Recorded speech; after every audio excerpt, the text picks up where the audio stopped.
विधानसभेच्या आमदारकीचा राजीनामा द्यायला तयार, निवडणूक बॅलेट पेपरवर घ्या.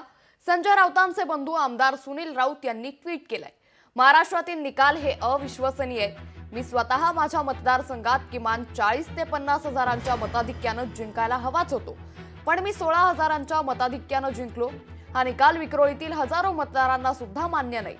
मी विधानसभेच्या आमदारकीचा राजीनामा द्यायला तयार आहे जर का निवडणुका बॅलेट पेपरवर होणार असतील, असं ट्विट यावेळी सुनील राऊत यांनी केलंय.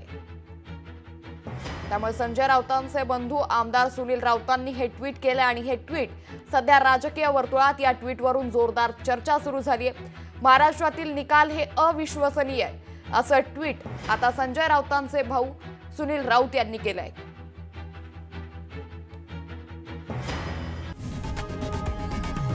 लोकशाही मराठी ऐका, पहा, जागरूक रहा.